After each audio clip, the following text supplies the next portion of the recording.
Hi, everybody. This is Josh Mansky with Corn Belt Newsletter Podcast. Super excited today again to bring you the preeminent ag meteorologist, the great Eric Snodgrass. Eric, great to see you again. You bet. Thanks for all the accolades. I sometimes, I'll be honest with you, Josh. I miss when I was doing this in my 20s and 30s because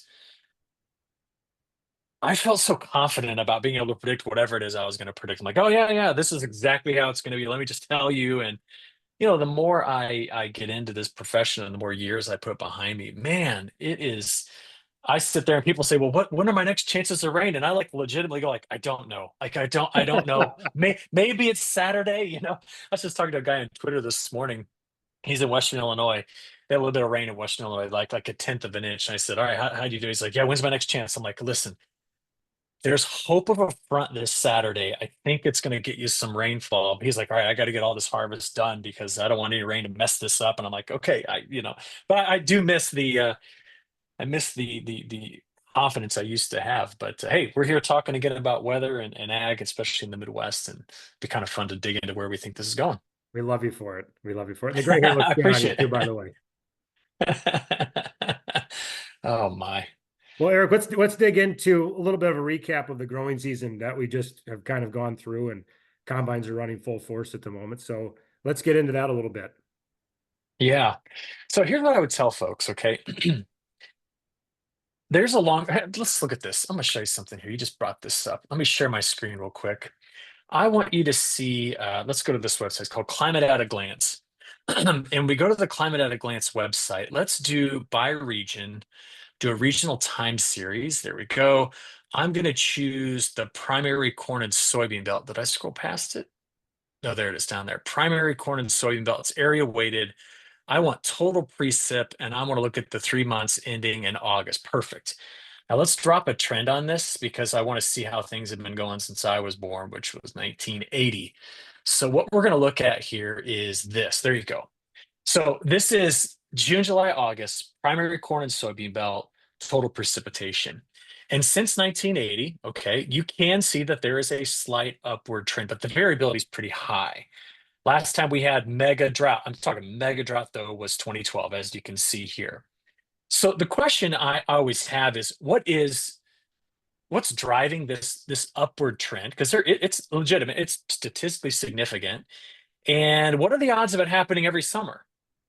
Right? I mean, like what's it going to take to make that, that happen? So here is, if you ask me this to distill this down, I'm gonna give it to you in 5 minutes. Okay, this is what every single growing season we have to be on the lookout for. I was just given a talk about this. We'll come back to South America in a minute, but I was given a talk about this last week in Chicago, and I want you to see what I presented to them. All right, now you remember that there were a lot of predictions, pretty bold predictions, that this particular summer was going to have big drought. We talked about that on your last webinar.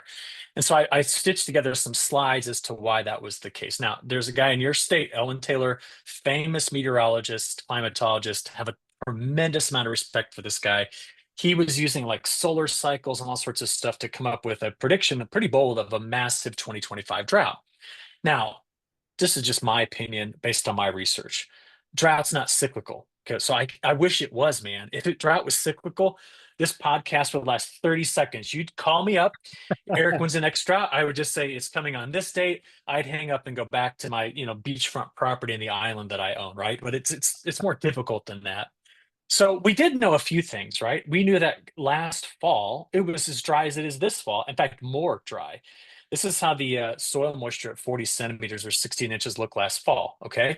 We knew that based off history, that if you looked at all of the times we had a dry fall, what happened in the next May to August? Guess what? It was dry there.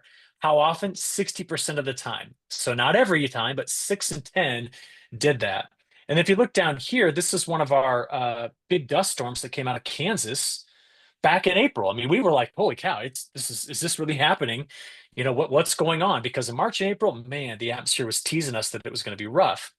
We then knew we had a weak La Nina last fall, and guess what? I kind of switched the maps on you here, but if you look, 6 and 10 times, this whole corridor went really dry May to August. So we're sitting here going, "All right, La Nina, dry fall." do we need to worry? Well, every model out there said yes. If you look at the model forecast in March and even to May, March to May, and said, what are you predicting for June, July, and August? They were very dry in this area. So there's a narrative like, hey, we think it's going to be dry. But what made it not dry? And why did we stay on that high side of that trend I just showed you? And it was funny because I had a lot of people tease me about this on Twitter. I blacked out his name here, but he's from Missouri. He's like, yeah, it's the worst run drought in history, Snodgrass. I'm like, well, thanks. Like as if I tried to run the drought. But I mean, right here where you are, I mean, shoot, it was super wet in Yes. the month of July. So this is it. This is the science behind this. And I'm going to make it sound simple, but I need you to know that predicting this is very, very difficult to do. So there's just two things I want you to think about, okay? Any and all major drought episodes that hit this part of the United States in July and in August. So in July and in August, they always start with drought here, okay, in the mid-south along the delta. They start off with major drought to our south. And the reason is because the Bermuda High, which typically sits over here, tries to pump moisture through this. And can you imagine that if this area is dry, it steals the moisture before it ever gets up to us? Now, what happened this year? In April, we flooded out the Ohio River Valley all the way down here to this part of the Mississippi Valley. In May, it rained like mad in the Southern Plains. So now we've moistened this whole area up. Any transport of moisture went over the top of that, and it wasn't stolen. So even though we were dry in spring here, it rained like mad in summer.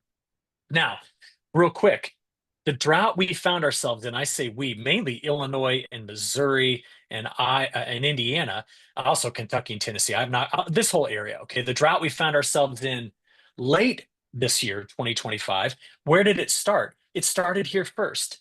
Mississippi, Louisiana, and Arkansas were the first to go into drought. I'm sure you saw a lot of the news stories out of the guys in Arkansas just talking about. I mean, this was the crop failure. Yes. So it's to our south where this starts. Okay. So we didn't have it this year because it was wet. Next, there's a simple thing that happens right here. I say simple, that's the dumbest way to phrase this. It's super complicated, but it seems so simple. You have to watch that box right there. And what we're watching for is simply this. If these waters go cold, our drought risk in the Midwest goes way up. And the reason is the jet dips here and puts a big ridge over us, shutting off the Gulf moisture, and we just get hotter and drier. That happened in 12, 88, 83, 80, 76. You just go through all the worst years. It was cold. Now, if it's warm, now watch this. This was April 1st of this year. This was August 11th. I mean, that whole summer, this just got hotter. So the jet went over the top of this, dove into the Midwest, and it stormed. So I'm on minute 5 of this explanation, and this is it. We had mid-south rain, heat in the Gulf of Alaska, and the result is it's going to storm in the Midwest. Pre-season, though, we were like, there's risk factor 1, 2, 3. There was already a big area of drought. We had the fall drought, and we had the issue with the La Nina fading. And so there was risk, and it was just wiped off the table with this. So Josh, that's it. Now you're going, all right, that's it. That's all it is. I'm like, yeah, but do you know how hard it is to predict these ocean temperatures and if the Bermuda High is going to be here or wander off over there? Like I can't do it months in advance.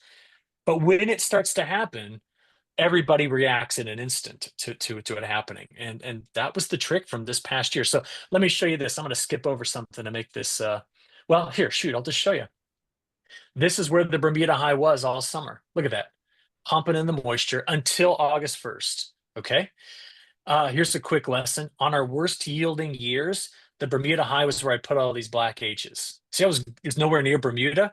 Right. Yeah, so the flow went around it like that, which is normally the flow that comes through the Gulf that delivers us moisture. And then you say, well, look at this. This is our best yielding years. Bermuda High's at home, flow comes around, goes over the top, and guess what? Storms like mad in Iowa. And that's exactly what happened this year. The Bermuda High was right over Bermuda for nearly the entire summer till August 1st. Now, here's one more piece of this, and then I want to get your opinion on this. When it left, have you seen the, let's see here, 2025 hurricane season? If you go to Wikipedia, they have a really great view of this. There you go. That is every major, or that's every named system so far this year. Now, when's our hurricane season? It ramps up in August, September, October, and then dies in early November. August 1, the Bermuda High left. It went way over to here. So guess what? All of our hurricanes have been doing that. None have come through the Gulf to revive the moisture. You see, so it's every day just a prediction of the position, the jockeying of the position of the Bermuda High when it's summer to figure out where it's going to be. And that led us basically to seeing this. That's a 30% increase on drought in the United States since August 1st. We're now at 73%. And I live just down the road from me, a couple houses down, is the Illinois State climatologist.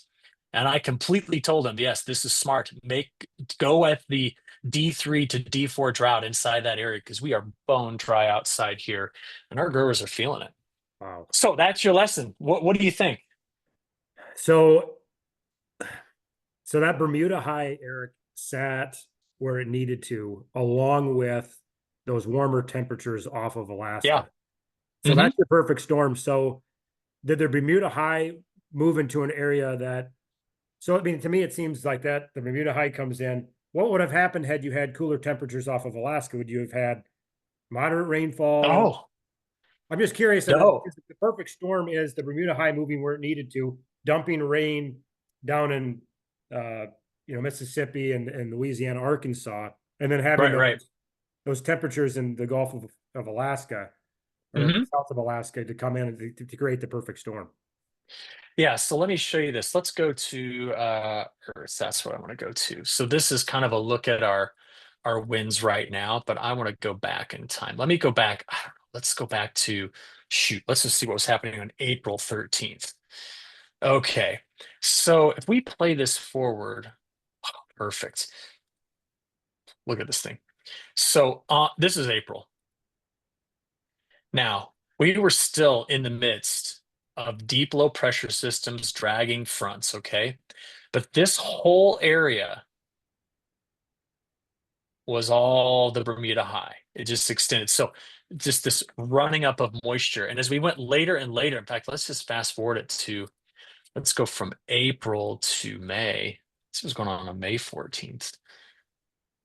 Geez, I mean, it was just still wide. Let's go back just a little bit here. You'll be able to see it because it's not every second of every day, but man, it was just pumping in the moisture. Look at that. Let me go back to the beginning of this. Look at this. Just shoving it into this area, making storms. I mean, and then you go all the way to let's now just go to, I could click on this thing.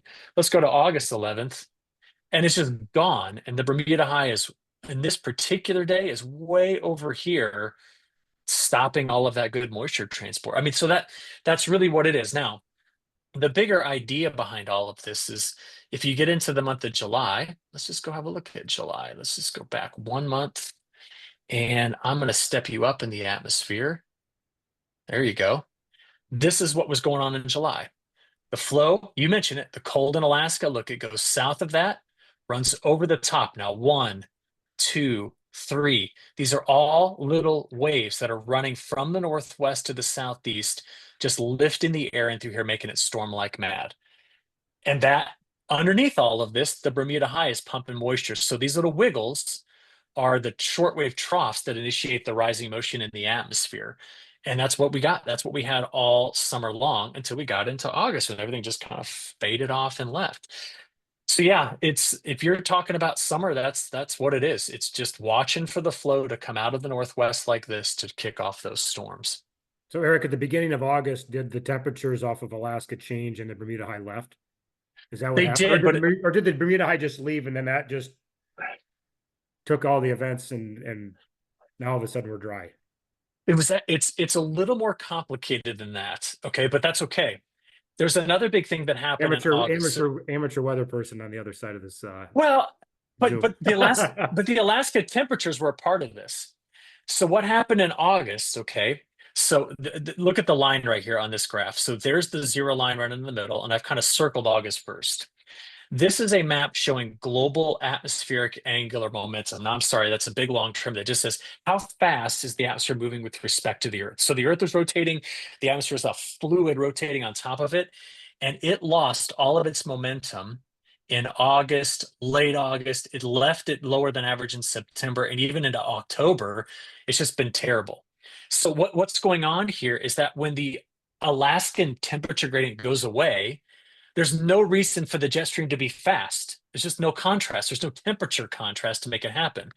So what we're watching is we're trying to figure out if this thing's going to come out of the basement anytime soon, come back up. When it comes back up, the flow returns. The Bermuda high comes right back over to the East Coast, and guess what? It starts to rain again.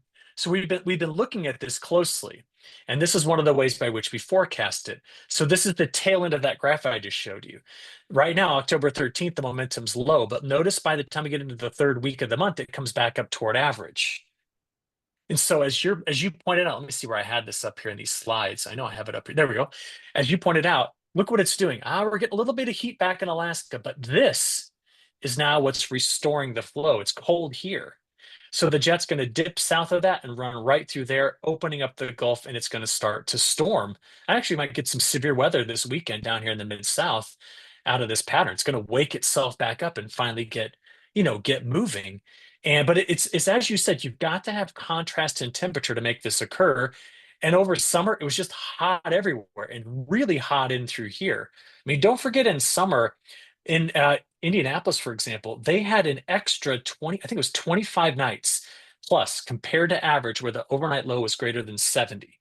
So 25 extra nights in Indianapolis where we had hot overnight lows. And that was what we saw all summer. But it was the whole continent was hot this summer. So that's what really this whole thing boils down to. And you want to know something really crazy? All this change is actually starting right now over in Siberia. This is the return of the jet stream flow we want. It's still 10, 12 days away from us. But what it's going to do is it's going to knock out all this funny business. Look at that. See how loopy that is? Look at that. That's what we want. We want to get this flow. If you want to break a drought before winter, you got to bring the flow back. And incidentally, it happened last November too. So if you want a good historical analog to maybe what could be happening at the end of October, go back to last November. Just fascinating, Eric. Oh, good. I'm glad you like it because Oh, it's I, fun I, for me to. I geek out on this stuff. Wow. So not to get into what's going to be happening this winter, or I guess setting things up. No, you can. Yeah. Let's do that. Let's do this as we're setting up here this winter, Uh-huh. and what we're looking for just here in the U.S. And then of course looking forward to the next growing season. What are some of the things we need to be paying attention to? Yeah. So I would say that the top thing. This is the new October 15 to November 15 outlook. I'll come back to that in a second. I think one of the top things, I have it open here somewhere. I'll come back to those in a second. Well, let's just open it up again. I have it on agweather.com. If you come over to more weather, you can see, here you go. This is what I want to show you. We've got, we're really dry on our soil here, right? I mean, there's no doubt about that. So what I want to see by winter is I would like to see our drought monitor, which is at 73%. I'd like to see it by the time we get into April. I'd like to see it at 40% or below. I want to knock this off 35% totally. And I want, it's hard to break a drought in here during the winter, but it'd be nice to see all of this just erase. Maybe we can get it down to 30%. Now, as I showed you a moment ago, the mid-October to mid-November pattern, you can see that if you're north of that line, there's better chances of getting some moisture in place. We think the last holdout for drought will be down on the cotton belt over to the southeast for who's going to stay drier. But as we think about what's got to take shape in this pattern, some of that story is going to come from La Nina. So we are expecting to see the ocean temperatures bottom out, maybe a degree Celsius below normal. That would be a weak La Nina. That's not a strong one. That'd be a weak La Nina. And that's tricky because weak La Ninas they all have different flavors. But what I want to know, Josh, is by the time we get into March, have we really returned back to INSO neutral conditions? Because if that's the case, I'm tending to buy more of the forecasts that are coming out. So the Climate Prediction Center says highest probability of La Nina through fall. Once you get into winter, it's dropping off quickly, and maybe there's a revival of either INSO neutral or weak El Nino conditions going forward. Now, the thought process with all of that is not in South America. I'll come back to that in a second. Here it is. It's this map. This is the new update, just came out last week from what's called the NMME, the National Multi-Model Ensemble. So we run 7 different models in the US, and then we combine all of them to give you this map that's over here on the left. And then we have the European model, which is statistically one of the best in the world at predicting what's going to happen. So notice in both of them, they're drier in the southeast through much of fall into the start of winter. They're wetter northwest, wetter around the Great Lakes. We can kind of see that. But take a look at what they're trying to do by the time we get into January, February, March. I mean, this is a super active winter. And I'll be honest with you, Josh, I want nothing more than for this part of the world to get loaded with snow. They've Yeah, had multiple winter seasons where there's been no snow. It's destroyed the snowmobile, the skiing, it's destroyed the yeah. winter sports up there. It's a huge hit to their economy. We've got to get the snow there. And then I'm selfish. I want it to be there so that in the spring it melts. It's a major part of the nitrogen cycle in this area, and it's a slow kind of way by which to get water back into the soil, which is a good thing. I would have to side right now with the European model in terms of how broadly it's looking at an active pattern. I think the beginning of winter, the jet enters like this and exits through the Ohio Valley. I think mid to late winter, it comes into California and then just rips across the country like that. In either case, it's good flow. So my predictions right now are actually for a halfway decent winter for us in terms of well, let me rephrase that. I'm predicting a pretty nasty winter, but that's good. We want I always joke about this, but man, we want terrible winters because they always lead into good growing seasons. You want to hate winter so you love May, and that's kind of the way things are shaping up right now with the current forecasts. And I don't have a lot of evidence to go against these two maps. Yeah. My only word of caution is these same two models back in March of this year predicted drought in Iowa and didn't happen. So, summer's much harder to predict than winter. But we'll keep watching it carefully, I think, going forward. So you're looking with the NMME there. It looks Yeah. like right there. I mean, for most of the Corn Belt and up in the Red River Valley there, Iron Range of Minnesota, Yep. that looks very, like you said, very active. So are you It saying does. are you saying we need to prep the snow blowers and the shovels is what No, don't do that. Purposefully don't prep it. And here's the reason why. If you wait, it's like washing your car, right? If you want it to rain, go wash your car. Don't get your snowblower ready because the moment you do, the snow's not going to come. So put it off as long as you can. I will say this, I drew a black line on this. North of that line, which is almost I-80, okay? Yep. North of that line, you have to remember that it's very hard to break a winter drought because the soil's freeze. So if you trap any dryness in the soil in late November by mid-December, it's going to be there until you get into spring. But south of that, we can because there's a pretty active freeze-thaw cycle and you can get some moisture in there. But it's hard to break into this area. So we actually need it to be wet in November and wet in early December, and then we need a pretty active spring to follow that up with the snowmelt. Well, Eric, not to get, try to get into the next growing season here, but if this winter would shape up as it's being predicted here, what does that Mhm. look like for us come April when planters are going to be going in the ground and Yeah. what does that mean for us? Well, we've had some interesting swings. Now I mean, might as well do this. Let's just look at something here. So I'll show you where I get this. The website is it's a climate prediction center website. And thankfully, even though the government shut down, they're still running this site. We can go all the way out to season 5. Okay, so that means March, April, May. They defined the 3-month windows in seasons. This is what they call season 5. So March, April, May. You note that at that time period, you see that? This can't be real. That has to be gone. And you now know why. Yes. If that really happens, then I'm very worried about this area. Now, what could be next year is something we've not seen in recent past. So think back to 2023. Big Canadian ridge, dry spring, but not hot. And then it rained like mad in July and part of August. 2024, Bermuda High was a home. It actually rained most of the season last year. 2025, Bermuda High was there all spring and summer, left August 1st. So we had droughts in the last 2 years that were late. The year before that in 2023, it was early. But if you go back over the last 3 years, we've had rain in July. what this makes me worry about is if that comes true, that is the signal that says there won't be rain in July. And by virtue of me saying that, I'm telling you that I don't know. Because if I really knew and you asked that question, I'd say next question, because I would tell the answer to that question to my broker, not to Josh on a podcast or it would be one of those things where if we had that kind of insight that far out, it would be Yeah. very, very telling.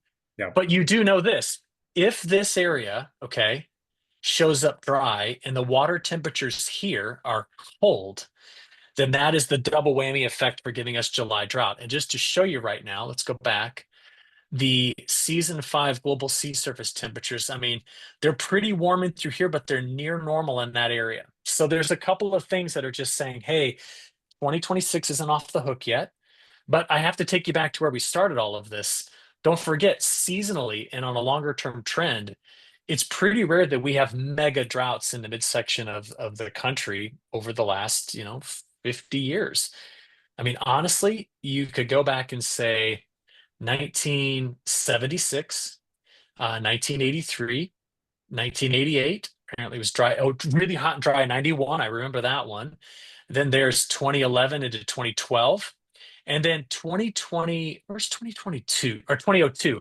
That was another hot and dry summer, but not nearly as dry as for everybody. So what was that? That's 5 times in the last 45 years. And therefore, statistically, the odds are not in our favor. And we would be wiser to plan on there being summer rain than to not. But the fear in our heads is that there's not. And here's what's funny, Josh. When I talk to people in Illinois about the drought of 2012, they remember it fondly. They don't, they, this isn't, they're not like, oh yeah, it was so bad. They're like, prices went up $3. I sold grain on the, I sold so much grain. We were making money on the 90 bushel corn we did have. And I got crop insurance. I mean, it was, oh man, can you just bring back another 2012? It's amazing how much people want a massive supply side shock. And I'm like, don't you want a demand? You want demand driven, price Right. movement? And Right. but they're like, sometimes you can't get it. And I said, oh, I understand that, but man, supply side shock well, that's what it does. It shocks the system, whereas demand is a slow and steady progress. So that's my 2 cents on the No, markets. no, you're definitely correct. You know, it's funny, Eric. So we're talking the dry parts, right? There are Yeah. about a full, like half a dozen. There's one that really sticks out to me. It looks like 1993 Oh yeah, for being really, monster really wet. wet. And if you Oh talk to, yeah. of course, my family's been in the drainage business for a long, long time. And I remember Dad saying, oh my gosh, yeah, the faucet did not shut off in No, 1993. And to your point, I mean, right no. there in your chart. Just thought I'd Yeah, point it out. It was kind of interesting. We talk about well, the we dry, used to. let's talk about when it was really wet. Yeah, yeah. But I mean, we used to call back in 1993, I was 13. I went sandbagging on the Mississippi and on the Illinois River. And we were joking that summer about how Iowa was the sixth Great Lake because of how wet it was. But here's what's interesting about that.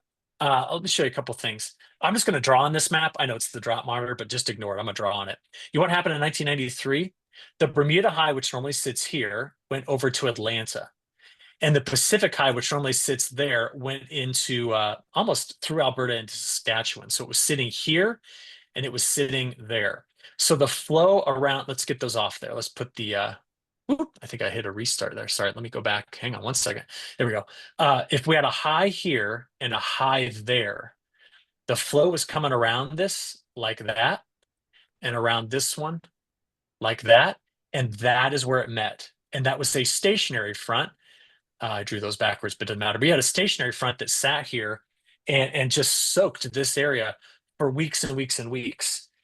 So that's how you get flooding. If this goes over there and this goes over here, that's how you get drought. You know what I'm saying? So it's like they squeeze in or they spread out. That's really what the story is going to be with respect to those high pressure cells. And so, yeah, really good call out on 1993 being so wet. 2019 was another one, right? So if you come over here, but remember, in summer of 19, it wasn't wet. It was spring of 19 where we were so delayed. But yeah, really good point to call out.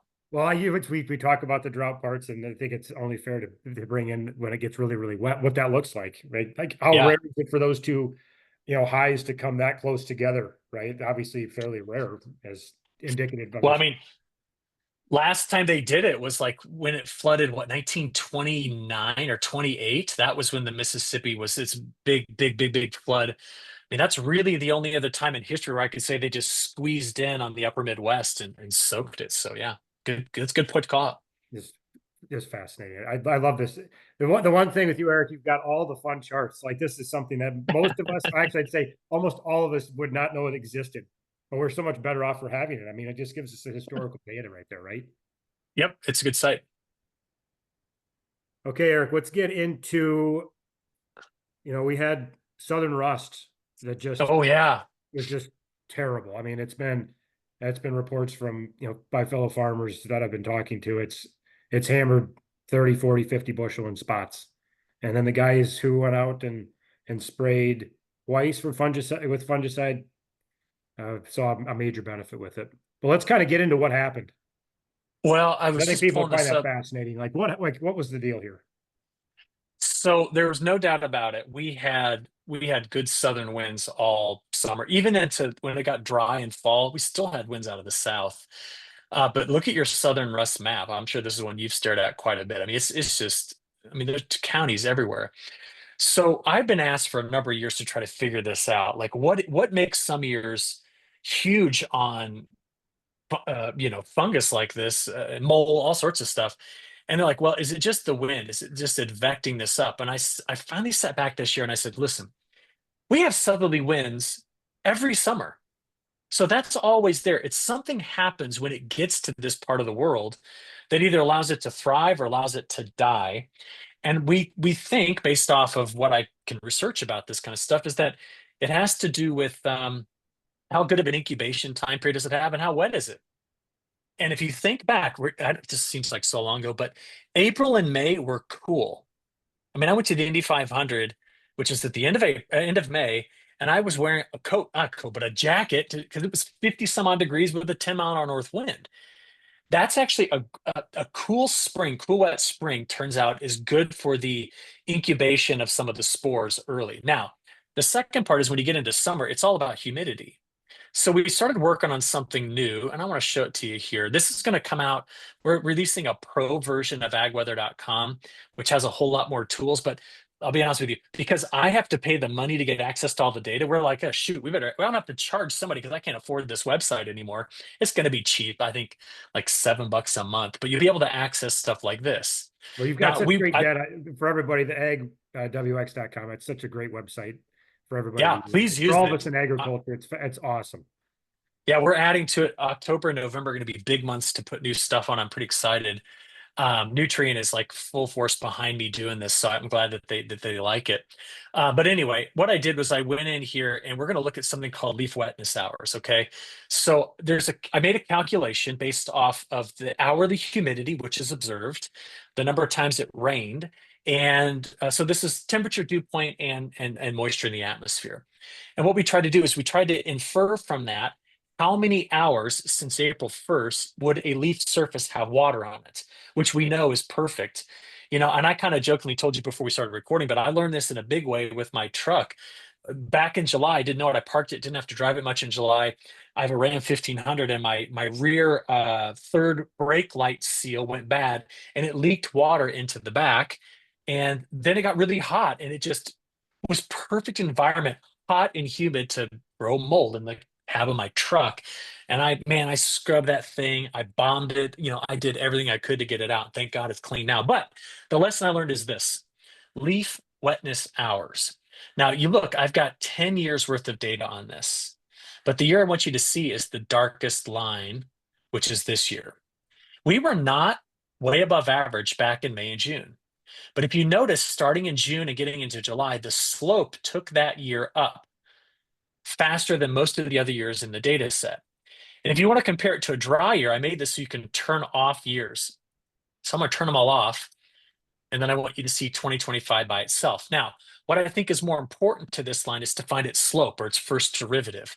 Whenever you're in the middle of the growing season like this, and the slope of the line is large, we need to know that because that means you're rapidly accumulating wet hours on the leaf surface. And that is just a go apply fungicide type of cue.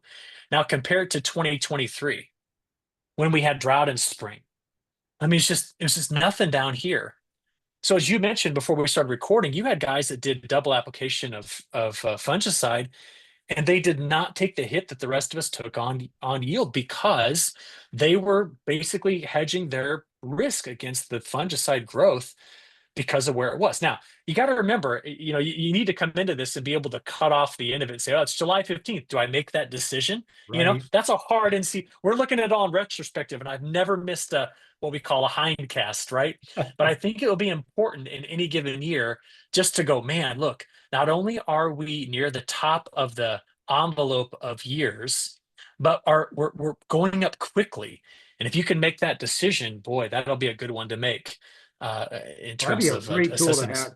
That'd be a great tool to have, Eric, because that's like of course, like you said, you can't see how it all turned out. But when we're making those really critical decisions in that time span, it's nice to have some data to say, hey, it might be worth doing a second application, which at the time I was just kind of flabbergasted. I'm like, I hadn't even thought of doing that. Now I wish I would have. When were guys planting in Algona? Like, what was a good start date? Well, crop insurance and whatnot's usually April 15th. Guys are running pretty hot All right, back. let's put April 15th in here. Let's say you probably grow what, 109-day corn, 110? What do you grow? Oh, that's fine. That's fine for our area. That's maybe pushing Okay. it, but So here's what's interesting about this year. Okay. What I did was, and this is going to be a new tool on ag weather as well. So this is your historical frost dates. This is the fall, and this is the spring. And if you planted on April 15th, this was the big warm up we saw in early May. And then that was the major drop off that we got. So we basically went from rapidly accumulating, let's zoom in here. Whoops, let's zoom in here so you can see it. Went from rapidly accumulating GDDs such that we were about, gosh, we were about a week ahead on the crop maturity. And it is very rare to see it go back to average after that. Normally, when you come up here, you just stay up there for the rest of the season.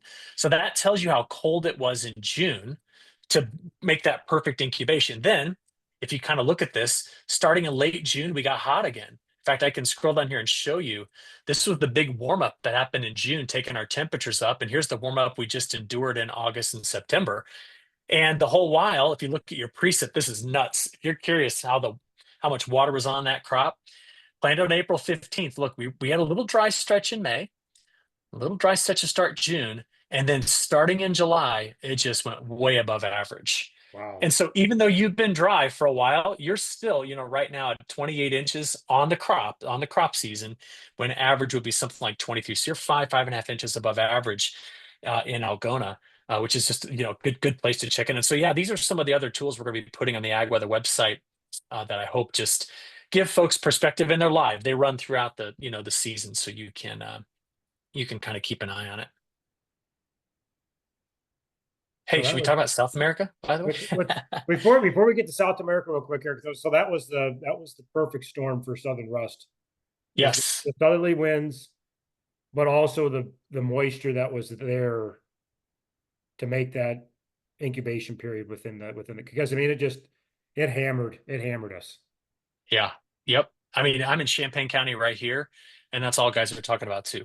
We Yeah. saw we saw something very similar. So Massive. I mean, it's corn that looked late July like this could be the best yield we've ever had in this field. All of a yeah. sudden, you get out in the combine and it's like that's like 40 bushels short of what we thought it was going to be, or maybe even in some cases Yeah. more. Yep. That is the story they're singing in my part of Illinois too. I was just talking to a guy at church on Sunday. He's like, man, corn was okay. He says, but when now this is just looking at his beans, that change in the temperature and precip across beans, he goes, I had 40 bushel differences from my heavy to my light ground. And he goes, we never have that. Right? So it wasn't just this rust problem. I mean, it was.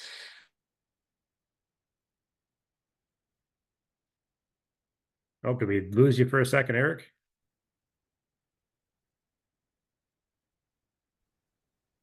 Oh, you're back. Am I back? You're Okay, sorry back. about that. No, you're all right. You're all right.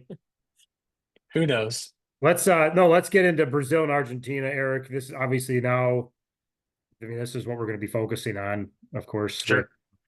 their growing season and kind of tell us what we need to be looking. Actually, let's do this real quick, just for people's perspective on this area of the world. Kind of Yeah. give perspective on, what areas we need to be looking at for those that don't necessarily pay attention to that, kind of like the size of them. There you go.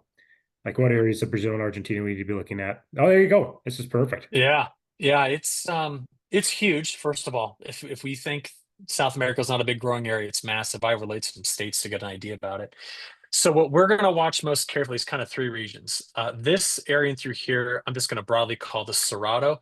This is Mhm. southern Brazil. That's got a whole different style of growing season to it than central and northern Brazil. The Amazon is way up there.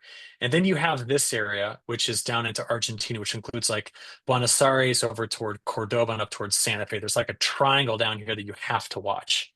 Interestingly enough, if you've ever been down here, it looks just like Illinois and Iowa. Like this part of Argentina, I mean, other than the fact that everything's in Spanish, you would not know that you weren't in the US, in the Midwest. Up north, no, very sandy soil, but massive, massive growing area. Now, if you've ever seen it compared, I usually present this when I talk about Brazil. I put the USDA yields up against CONAB's. I also did their production and their total acreage. And what's amazing about this is if you kind of see where they stand compared to us, they grow right now an extra Ohio's worth of land. That's 27 million acres, and they get production equivalent of Illinois, Iowa, and Missouri out of that. So in beans, Wow. they are surpassing us by our two states plus Missouri, which is number one, number two, and number four on total production. There's risk of adding more acres. A couple of studies found that if they put every acre that's not Amazon and not where somebody lives into production, there's still the US Great Plains worth of land to be put into production. Most of it's pasture right now. I'm not talking about the Amazon, I'm talking about down here. But realistically, most Brazilian growers, I'll just write the number on here, think that they will add 40 million more acres into production if the demand is there over the next decade to 15 years. Eric, So can you I was, go, can you go back yeah, real quick on that? So the yeah. 40 million acres, is that all coming in Mato Grosso area? Well, there's a lot of areas. So Mato Grosso, Rondônia, but there's still a lot in Mato Grosso do Sul, Goiás, Tocantins, Para. These are all places where they're likely going to find those Okay. acres. Okay. Paraná is very productive. There's a lot of forested area in there that there's been some production taken from. But I would tell you that it's mostly around Mato Grosso, which is huge. You got to go check out this site. What's it called? I think it's called True Size of. You can get in trouble Googling something like that, but there you go. This is the site. So what I love about this, let me move you out of the way here, is you can come in here and type in Iowa. There we go. And it'll put Iowa on it, but you can then grab it and Wow. look, and you can put it. So if you look at Mato Grosso, I'll put Iowa in the middle of it. Mato Grosso's outline is all of this. That's just comparing Iowa to one of their states. So it's important to assess that this area is huge, and they have the ability to add acres if they want to add them. That's an Uh, incredible amount of acres, Eric. 40 million on fairly productive, right? I mean, it's not like they're growing 10 bushel beans there. no, no, no. And I'll tell you what they're worried about. When I talk to the Brazilian growers, they're worried about this. I've been sharing this. You ever seen population pyramids? If you go look at these, let's go to China. I was gonna say, I thought I just recently went there. There, let's type it in because it doesn't seem to like that. China, China. There we go. Look at their population pyramid. So you have females on this side, males on this side by age. And China's biggest issue is if you look at 55 years and older, in other words, there's 380 million people that are 55 years and older. That means there's 40 million more people in China than the United States has in total that are over 55. Does that make sense? Yes. So Yes. the problem is the base of their population pyramid is very narrow. So there's a question about how many years into the future, and this is a future problem, it's not a next year problem, but how many years into the future will we be relying on China to sustain our exports? So everyone's like, well, what about, India? India's population pyramid is incredible. If you've never seen it, it is, oh, quit doing that. There we go. Look at their base. I mean, they have very few, well, they have a lot of old people because it's very popular, but their base is much, much more steady. But they don't have the appetite for protein from the same sources Correct. that we do. I often look at Indonesia as well. Indonesia's population pyramid, that's a very healthy population pyramid. See how it's got straighter sides? Or another rapidly growing country like Nigeria. Oh, site is very finicky. There it is. Look at them. Holy cows. Very few old people and a lot of young people. What are these people going to eat for protein? There is 232 million of them. Do you understand that that's just a shade under the United States? I think we have to think about what this particular country and others are going to be doing into the future for getting their protein. And it's what makes me stay positive about agriculture. And back to where we were starting all of this, it makes me less reliant on, I think, on the worry about Brazil and China's relationship. Mm, Because you know what I'm saying? Like at some point, as these other countries grow, step up socioeconomically. I studied demographics in college. I mean, so this I can talk about this. I don't understand the politics of it, but they will, like every other country, desire not just diversity in their food, but they're going to have to grow a population so that the top of their pyramid grows, right? So South America is going to be a part of that, but I think U.S. ag is going to have to continue to, and U.S. ag is it's expensive, but it's secure. So that's another part of it. Anyway, I miss this. that's an important Yeah, point you just said there, Eric. I think that's fascinating to think about that because that's what all of us worry about, right? Just sure. like the 40 million acres, right? The population and what China's population looks like. I think you make some great points there when it comes to other markets that our trade associations need to be continuing to look at as far as establishing relationships with. Yeah, and they know this, which is good. Like I'm not telling anybody anything they don't know. It's just it it allows me to think longer term because this is like I said, China's still going to be the biggest, fish in the bowl for a while, but it's where does this go into the future? Because I've had some farmers ask me that are going through transition plans in Illinois, and they're just wondering like, well, do I help the next generation continue to grow corn and soybeans? Hmm. And listen, I said, I don't understand the economics of it, but I'll tell you climatologically, it makes sense to grow those things. And the weather in the Midwest isn't that the longer term systematic changes are not bad for you to continue to do that. But if there is a if there's something else you can grow, you better think about it. I think it would be important to think about that. But I mean, we're so heavily invested into what we do.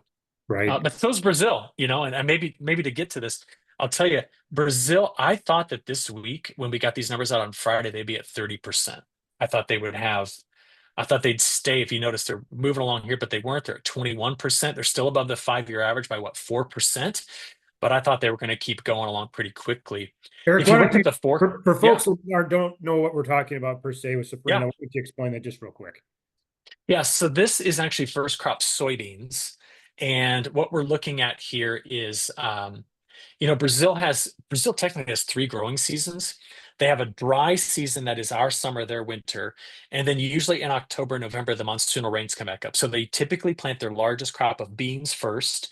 It's then followed by a safrina or second crop, which is mostly corn, like 75% of their crop corn crop is the second crop, but there's actually a third one intermixed in there. Some of that's in southern Brazil, where they do grow a third season of the crop. And what we're looking at here is, I know it's in Portuguese, but it's the planting pace of soybeans. So the dashed line would be the average over the last 5 years for soybean planting pace. This line is a year ago, so they were way behind. And the line I'm now pointing at is this particular year's number. So I was expecting to be 30% done. What we need to know is by the end of October, are they 80% done? Or are they 60 to 70? That is where the US markets will end up having to cover soybean production out of Brazil. There might be a little 2 to 3 week window where their beans aren't ready to ship where ours are. And if there's buyers, then we tend to. So for a US farmer, we need the line to do this. Just keep it delayed, delayed, delayed, delayed. And that is our biggest advantage right now is planting pace. They started to make that turn, but I don't think they're going to stay there even though the forecast is still drier across that big state of Mato Grosso going forward. Now, that's the GFS model. That's the driest. If you look at the European model, it's much closer to average on rainfall. So we have to just understand that there will be precipitation. It's just what kind of appetite do they have on planting a crop and planting it quickly? Now, let me give you one more piece on this. I showed you the US outlook from mid-October to mid-November. We can do the same thing for South America. And if we look down there, let's go to the 30-day anomaly. There we go. You see the European model, it's trying to bring in good rains. The GFS, let's go show you that real quick, is not. It's very dry. And these two models duke it out every year, and you just pick the one that covers your narrative, I guess, right?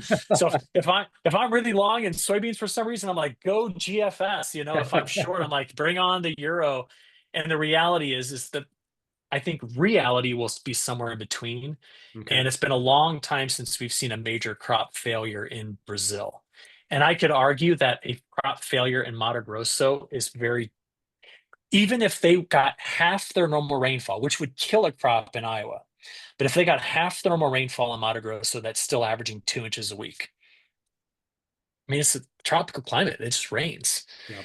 What I am curious about is this. The seasonal forecast for South America, this is their summer, December, January, February. The models are wet in through here, and that area is about 80% of Brazil's growing area, okay? They're drier down in Rio Grande do Sul. That's the Rio Grande of the South, which is here. This is Uruguay, Paraguay, and a lot of Argentina showing up drier. And that's very, very normal during a La Nina to have wetter north and drier south. Now, we will watch this carefully, given what we know about Argentina going into this year. Because if there's ever a problem in Brazil production, it's usually not north, it's southern Brazil and into Argentina. So we'll need to watch the south of these growing areas pretty carefully over the next, 6 months.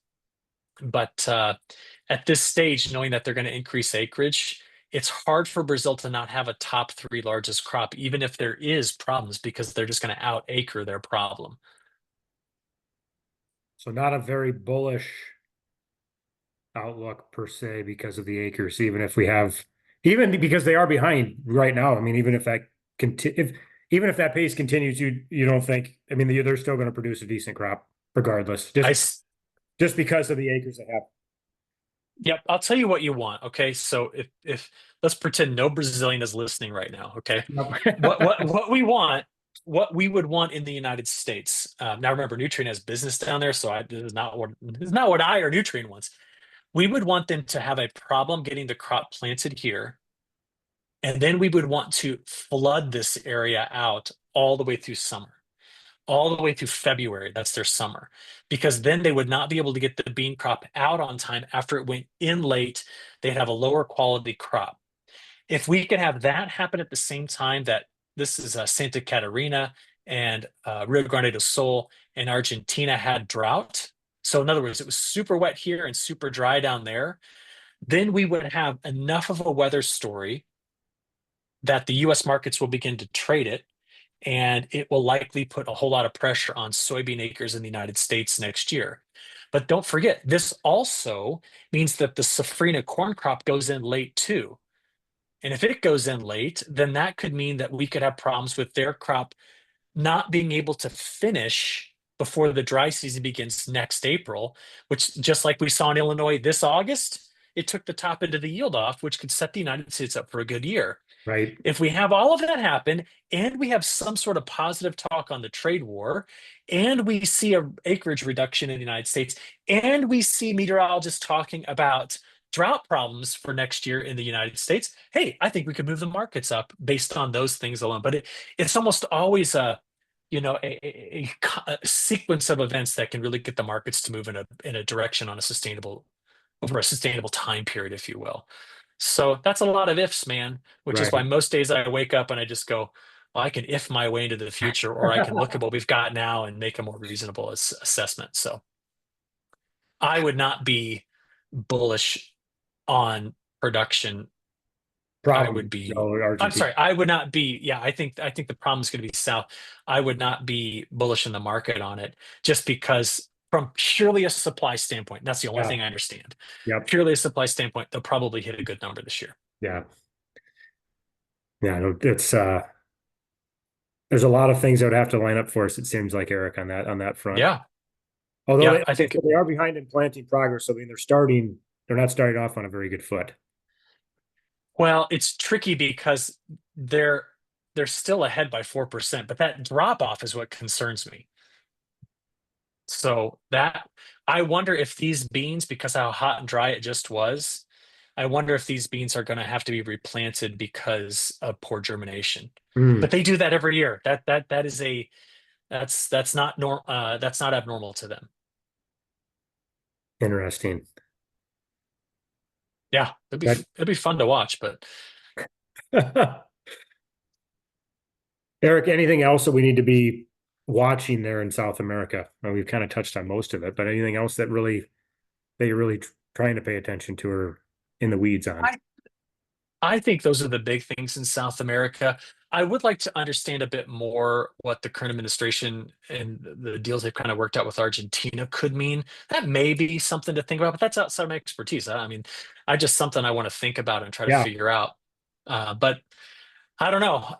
I think my big stories are what does the drought monitor look like in the United States by April? So I want to know how this looks in April. And then I want to figure out, did Argentina have any problems this winter to give us a story on maybe a supply plus a demand talk come that time period, and that could get us into 2026. And we should definitely do this again in the spring just to kind of see how it's all shaken down. I'm going to test you to see if you remember my whole Bermuda High thing at that point. Yeah, I tell you what, with our first one, I think we did it back in June. That was something Yeah. I watched all summer was that Bermuda High because it was just like, Josh, it's you just watch that. I mean, weather 101 where that Bermuda High moves. I mean, that tells you Yep. a lot of what you need to know. It So no, does. it's fascinating, Eric. It's fascinating. So to end on this, Eric, I think this is an important point. You end where we started here on the drought monitor. Go back to that drought monitor real Oh, quick. sure. Yeah. The you said you want to see most of the United States now. Is this by year end with you said I, 70% of this cleared up? Is that what you wanted to see? I would like to see about, well, it would be, I want to see all of this gone and all of this gone by the time we get into spring. And I'm just purely focusing on the Midwest here. Of course, I don't want Yep. drought anywhere else, but Right, right. I do not want to see drought survive in the Delta to next spring. That would be the most critical areas. So we are, if you kind of come over here, you can click on data and go to time series. And this is the drought monitor area since the year 2000.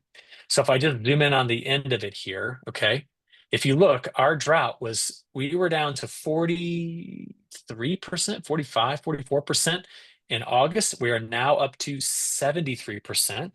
So this has all come up since August. We've got to have this come way back down by the time we get into spring next year, or we just start ourselves off in deficit. And we then are super reliant on spring rains. And then we'll be questioning, do we have the moisture in the soil to sustain any plateaus in the precip forecast? So Eric, you want to see no drought by like March 1st, April 1st? Are we talking May by May 1st. 1st? Is that the date? I Okay. want I want drought to be gone here by May 1. That is the question. Yep. And if it is gone in the Delta by that point, then I don't care if there's drought in Iowa, Illinois, Indiana. We will have the chance for having perfectly timed rains in summer because nothing will impede it coming up out of the south. That is an extremely important point that you just made right there. Yep. That's what's continue to watch that everybody as winter progresses and we get into the beginning of next year. Yep. That's it. Amazing. Eric, cannot tell you how much I appreciate this. So much great information for everybody out there. You Guys, bet. this is Josh Mancy, the Corn Belt Newsletter Podcast. Eric, thanks so much again. And we'll do this. We'll do this again soon. Yeah, sounds good, Josh. You have a good one, and good luck to everybody finishing harvesting. And let's hope I'm right on something Yeah, going there you go, forward. So, guys. Yeah, all absolutely. Let's stay safe out there, everybody. right.